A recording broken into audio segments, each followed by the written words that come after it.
더불어민주당 이재명 대표의 강성 지지층이 국회 개헌 논의에 집단적으로 반발하며 문자, 폭탄을 보내고 여기에 일부 의원들까지 편승하는 모습이 연출되고 있어 논란이 커지고 있습니다. 이는 집권 여당 시절에도 반복되었던 더불어민주당의 구조적 문제, 즉 강성 지지층의 기호에 맞춰 당론이 요동치는 현상이 여전히 개선되지 않고 있음을 보여주는 사례라고 할 수 있겠습니다. 지난 6일 우원식 국회의장은 대선과 동시에 개헌 국민투표를 제안하였습니다.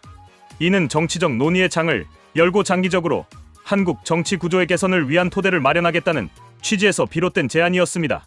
그러나 이 발표 직후 민주당 강성 지지층은 거세게 반발하였습니다. 이 대표의 팬카페 제명인의 마을과 민주당 당원 게시판인 블루웨이브에는 우 의장을 향한 비난이 쏟아졌습니다. 우원식의 우매한 개헌에 항의하자 제2의 윤건이다 등 자극적인 표현이 가득한 글들이 올라오며 사실상 우원식 의장을 정치적으로 매장하려는 시도가 이어졌습니다.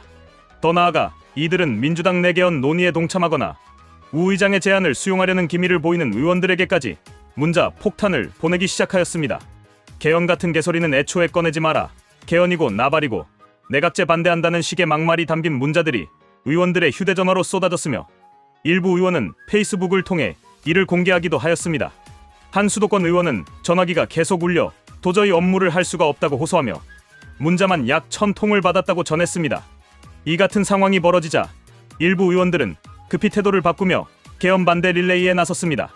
정청래 의원은 우 의장의 개헌 제안 기자회견이 있은 지 1시간 만에 난 반댈세 국회의장 놀이를 중단하라는 글을 자신의 SNS에 올렸습니다. 김민석 최고위원도 내란 척결과 정권교체 최우선, 내각제 불가라는 글을 게시하며 지지층의 입장에 보조를 맞추는 듯한 모습을 보였습니다. 정작 개헌 제안의 세부 내용이나 내각제 여부와 관련된 구체적인 설명도 없이 지지층의 반발만으로 이렇게 빠르게 입장을 선회하는 모습은 민주당이 정당으로서의 중심과 자율성을 상실한 상태임을 보여주는 장면이라 할 수 있겠습니다. 특히 일부 강성 지지자들이 개헌 내각제라는 단순 논리를 근거로 정치적 폭력을 행사하는 상황에서도 이를 제지하거나 설득하려는 대신 그 흐름에 동조하는 행태는 실망스럽지 않을 수 없습니다. 민주당은 이미 여러 차례 강성 지지층에 휘둘려 당론을 조정해 온 전력이 있습니다.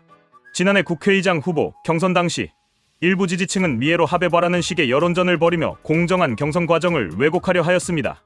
또한 21대 국회에서 이재명 대표 체포동의안 표결 당시 강성 지지층은 찬성표를 던졌다고 의심되는 의원들을 수박이라 부르며 명단을 공유하고 비난의 화살을 퍼부었습니다. 이 같은 모습은 정당 정치의 기본인 의회 내 자율성과 수계를 철저히 무시하는 것이며 정당을 팬덤의 연장선으로 전락시키는 매우 위험한 신호라 하겠습니다. 이런 일련의 사태 속에서도 민주당 지도부는 명확한 입장을 내놓지 않고 있습니다. 한 중진 의원은 개헌이라는 주제가 생기면 의원총회를 통해 논의하고 당 중지를 모으는 게 맞다며 지지자들이 무서워서 국회의원들이 개헌 반대를 인증하는 꼴이 얼마나 우스운 일이냐고 한탄하였습니다. 정당의 입장이 아니라 팬덤의 기세에 밀려 정책 방향이 정해진다면 그것은 더 이상 건강한 민주주의라 볼 수 없겠습니다. 정당은 지지자들의 의견을 청취할 수는 있으나 그것에 끌려다니는 존재가 되어서는 안 됩니다. 대의민주주의는 국민 개개인이 직접 정치를 하지 않고 대표를 선출하여 그 대표들이 수기와 논의를 통해 최선의 결정을 내리도록 하는 체제입니다. 그러나 지금 민주당이 보여주고 있는 모습은 강성 팬덤 민주주의에 가까우며 이는 대의제의 근간을 뒤흔드는 행위라고 판단됩니다. 개헌은 단순히 정치 구조의 변경을 의미하는 것이 아닙니다.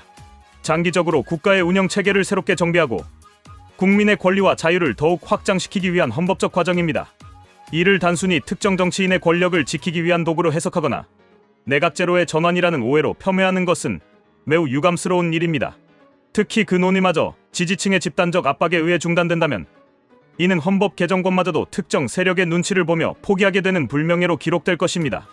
더불어민주당은 지금이라도 당내 개헌 논의를 재개하고 어떤 구조가 한국 정치의 발전에 기여할 수 있을지에 대해 진지하게 토론해야 할 시점입니다. 개헌이 반드시 내각제로 가야 하는 것도 아니고 특정 세력이 정치적 이익을 위한 도구로만 바라볼 문제도 아닙니다.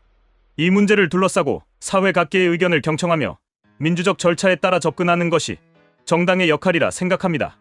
정치가 팬덤의 장이 되어서는 안 됩니다. 민주당은 더 이상 지지층의 눈치만을 보며 움직이는 정당이 아니라 국가 전체를 위한 중장기 비전과 책임감을 갖춘 정당으로 거듭나야 하겠습니다. 그러기 위해서는 강성 지지층의 목소리만을 확대 재생산하는 것을 멈추고 보다 다원적이고 성숙한 정치 문화를 형성하기 위한 자기 혁신이 필요하다고 판단됩니다. 국민은 감정적 여론에 휘둘리는 정당보다 합리와 논리를 바탕으로 국정을 이끄는 정당을 원하고 있습니다. 더불어민주당이 이 기대에 부응할 수 있기를 진심으로 바라는 바입니다.